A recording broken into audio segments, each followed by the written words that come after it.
Big TV భక్తి సమాచారం WhatsApp ఛానల్లో జాయిన్ అవ్వండి. అన్ని విశేషాలు ఎప్పటికప్పుడు తెలుసుకోండి.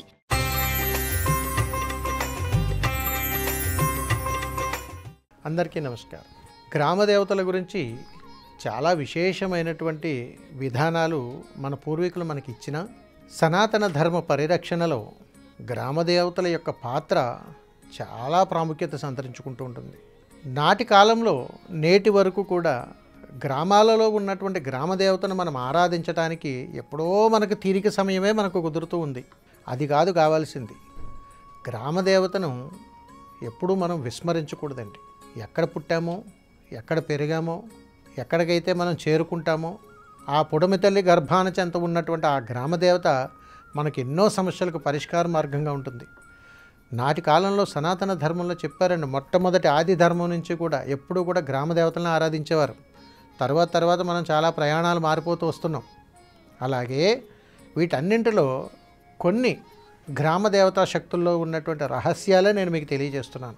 వీటిని కార్యాచరణగా భక్తి శ్రద్ధలతో ధర్మం వైపు ప్రయాణం చేస్తూ భక్తి ప్రవర్తనతో కలిగి ఉన్నటువంటి ఏ దేహానికైనా సరే అమ్మ అనుగ్రహం ఖచ్చితంగా ఉంటుంది.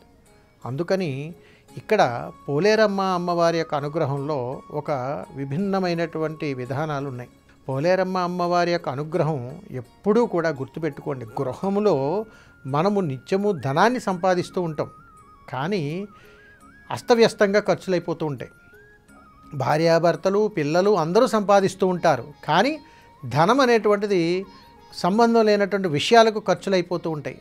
మరి వీటికి దానికి సంబంధం ఏముంది అంటే, రకరకాలుగా చెప్పాలనంటే డబ్బుని ఎలా ఖర్చు పెట్టాలి, ఎలా జాగ్రత్త పెట్టుకోవాలి, ఏ రకంగా పొదుపు చేసుకోవాలి, ఎలా దాన్ని అభివృద్ధి చేసుకోవాలి అనేటువంటి ఆలోచన ఒకవైపు అయితే, మనకు తెలియకుండానే ధనం దగ్గర అనేక రకాలైనటువంటి చిక్కులు చికాకులతో సమస్యలు ఎదుర్కొంటూ ఉంటాం.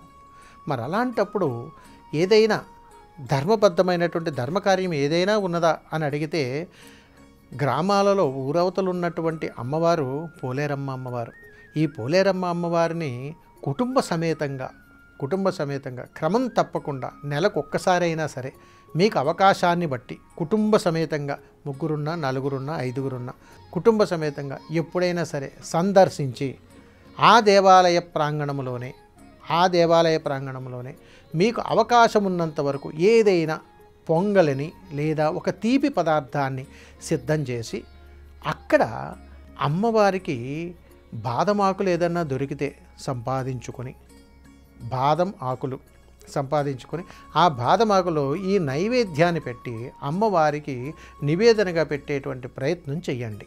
అలా చేయటం వలన ఊరవతలున్నటువంటి అమ్మవారు పోలేరమ్మ అమ్మవారి యొక్క శక్తి అద్భుతీయమైనటువంటిది. మనం ఏ కార్యంతో అయితే గ్రామం నుంచి మనం బయటికి వెళ్తున్నామో, ఏ కార్యమైతే దిగ్విజయంగా జరుపుకుని మళ్ళా గ్రామంలోకి వస్తున్నామో, వెళ్ళేటప్పుడు పోలేరమ్మగా మనకు ఆశీర్వాదం ఇచ్చి, వచ్చినప్పుడు శుభసూచకంగా అమ్మవారు మనకు దర్శనమిచ్చి మనల్ని ఎప్పుడూ కూడా ఐశ్వర్యవంతులుగా, ఆయురారోగ్యాలుగా, శుభ సంతోషాలుగా మనకు అనుగ్రహాన్ని ఇచ్చేటువంటి అమ్మవారు పోలేరమ్మ అమ్మవారు.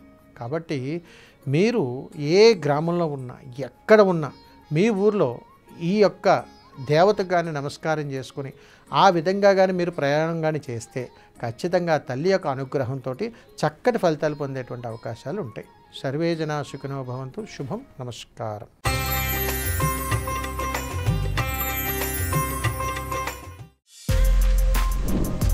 For more videos like this, subscribe Big TV channel.